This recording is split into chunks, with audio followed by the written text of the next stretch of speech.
Perubahan iklim adalah perubahan jangka panjang dalam distribusi pola cuaca terhadap suhu bumi secara menyeluruh, dengan dampak yang besar dan terjadi secara berkepanjangan. Ilmuwan iklim menegaskan bahwa peristiwa ini tidak sepenuhnya terjadi akibat peristiwa alam, melainkan juga diakibatkan oleh aktivitas manusia. Atmosfer bumi terbentuk dari berbagai macam gas, oksigen, nitrogen, dan gas rumah kaca yang diibaratkan sebagai kaca transparan yang menyelimuti bumi. Selimut ini bertindak untuk menjaga agar sejumlah panas yang terperangkap tetap ideal bagi kelangsungan hidup ekosistem bumi. Akan tetapi, pembakaran bahan bakar fosil yang melonjak mengakibatkan konsentrasi gas rumah kaca semakin meningkat.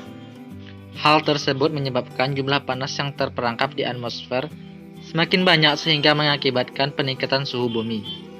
Pada dasarnya, gas rumah kaca dibutuhkan oleh bumi agar ekosistem atmosfernya tetap stabil. Jika gas-gas tersebut tidak ada, seluruh panas akan terlepas kembali ke angkasa sehingga mengakibatkan bumi membeku. Beberapa aktivitas manusia yang menyebabkan gas rumah kaca berlebih selain pembakaran bahan bakar fosil, yaitu peternakan, pengundulan hutan, limbah, dan polusi. Faktor penyebab perubahan iklim. Faktor yang disebabkan oleh manusia adalah tindakan manusia yang dapat mempengaruhi pergeseran iklim. Tindakan tersebut antara lain menggunakan tenaga listrik, menggunakan kendaraan bermotor, menggunakan bahan bakar fosil mengeluarkan CO2, bahan industri yang diciptakan menggunakan bahan bakar fosil mengeluarkan CO2, dan sampah.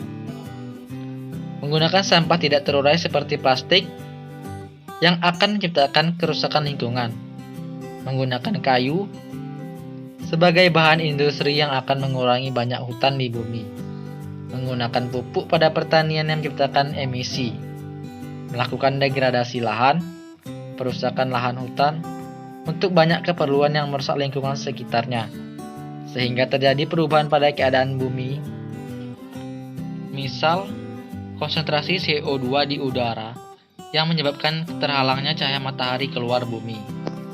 Selain itu juga diperjelas bahwa perubahan iklim mungkin karena proses alam internal maupun ada kekuatan eksternal atau ulah manusia yang terus-menerus mengubah komposisi atmosfer dan tata guna lahan. Ketika menyadari sepenuhnya akan dampak buruk perubahan iklim bagi negara-negara di dunia dan khususnya Indonesia, maka sudah seyogyanya diambil langkah-langkah penting dan strategis dengan cara mitigasi dan adaptasi guna mencegah kerusakan yang lebih besar. Dampak perubahan iklim akan mengakibatkan mencairnya suatu bongkahan es yang ada di daerah kutub sehingga menimbulkan permukaan air laut naik. Terjadinya air laut naik akan menenggelamkan suatu pulau dan menghalangi mengalirnya sebuah air sungai ke laut, dan pada akhirnya akan mengakibatkan banjir di daerah rendah. Pada suhu bumi yang panas akan menyebabkan mengeringnya suatu permukaan air yang sehingga air menjadi langka. Akan mengakibatkan meningkatnya risiko terjadinya kebakaran hutan. Akan menyebabkan El Nino dan La Nina. El Nino yaitu suatu peristiwa memanasnya suhu permukaan air laut yang berada di pantai barat Peru, Ekuador, Amerika Selatan yang akan mengakibatkan suatu gangguan iklim yang secara global. La Nina yaitu suatu kondisi cuaca yang normal kembali sesudah terjadinya El Nino. Dalam perubahan iklim banyak mempunyai dampak dalam perubahan bumi itu sendiri.